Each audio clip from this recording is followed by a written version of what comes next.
Welcome again guys to my channel. This is Janel Edanyo. At sa video kong ito, aalamin po natin kung real time po ba ang pag-cash out po natin sa Grab Driver app. So first time ko po itong ginawa guys dahil po kakamigrate lang po ng account ko sa Mobit to Grab po. So ang gagawin lang po natin guys ay i-click lang po natin ito ang Grab Driver app po natin.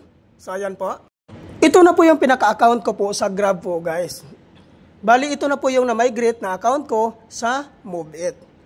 Ngayon po, ang gagawin po natin dito guys, so which is first time pa lang po tayo dito na mag-cash out sa Grab Driver app. So ang gagawin natin dito, i-click lang po natin itong bandang left side guys, yung earnings. Ayan po.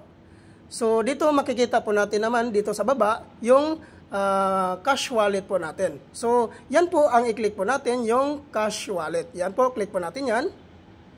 So dito po guys, nakikita po natin yung two types of wallet po. Ito yung GrabPay wallet at saka cash wallet. Kung napapansin nyo po guys, magkakaiba po yung two types of wallet po ni Mobit at saka ni Grab. Dito po kasi sa Grab Driver app, makikita natin GrabPay wallet at cash wallet. Then doon naman po sa Mobit, credit wallet saka cash wallet. So i-click lang po natin itong cash wallet dahil po mag-transfer po tayo ng pera po natin papunta po sa ating GrabPay wallet. So ngayon, ang gagawin po natin dito ay kailangan lang po natin itong i-click ang transfer po dito guys. Ito pong nakalagay po sa bandang right side po yung transfer. Click po natin yung transfer. Ayan. So ngayon po, which is mag-cash out po tayo or mag-transfer po tayo papunta po sa GrabPay wallet natin. So ito po yung i-click po natin sa baba, yung GrabPay wallet. Ayan, click po natin yan. Ayan po. So ngayon po, dito hinihingi na po yung amount na kailangan po nating i-transfer papunta po sa GrabPay wallet po natin. So, i-type lang po natin dyan amount kung magkano yung amount na ilalagay nyo po dyan. Take note lang po guys na kailangan po magpasobra po kayo ng 15 pesos po sa inyong pag-cash out or pag-transfer po. Dahil po yan ang service charge ng pag-cash out po natin. So, ayan po after natin ma-type dyan yung amount po na gusto nating i-transfer papunta po sa ating GrabPay wallet. So, ang gagawin natin dito guys ay kailangan naman po natin itong i-click ang continue po. Ayan po i-click po natin yung continue. So ayan po So nakalagay dito guys, ito na po yung total amount, 615. Then nakalagay po dito sa baba, yung naka-highlight na green, ito po yung transfer. So click po natin yung transfer po guys.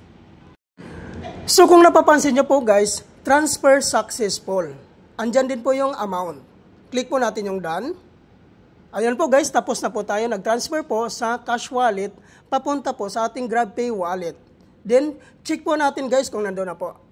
Ayan po guys, pumasok na po yung 615 po na transfer po natin papunta po sa ating GrabPay wallet. So napakadali lang po guys unlike po doon sa Mobit po na abutin po halos ng isang araw po bago po papasok sa ating GrabPay wallet. Ang gagawin natin dito ay pupunta po tayo sa ating mga Grab Passengers app po para po mai-transfer naman po natin ito papunta po sa ating GCash account. So napakadali lang po talaga dito guys mag-cash out po or mag-transfer po sa ating mga pera po papunta po sa ating GCash. Then click po natin ang payment.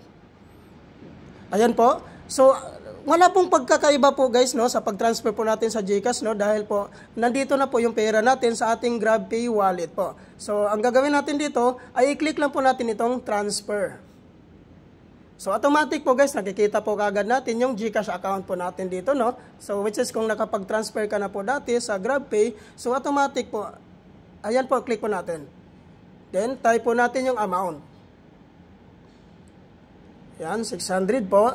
Yung 15 po, wag nyo na pong isali yun dahil po service charge nila po yun. After po natin ma-check kung tama na po yung total na ita-transfer po natin, ang gagawin po natin dito ay kailangan i-click po natin itong naka-highlight na green na transfer. Ayan.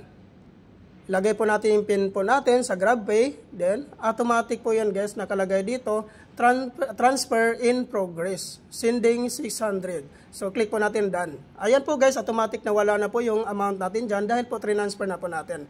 At then, automatic na po yun guys, napapasok na po sa GCash natin. So, ito na po yun ang transfer po natin from GrabPay to GCash. So, napakadali lang po guys, Ganun na po kadali at wala na pong hassle po mag-cash out or mag-transfer po sa pera po natin papunta po sa GCash po natin.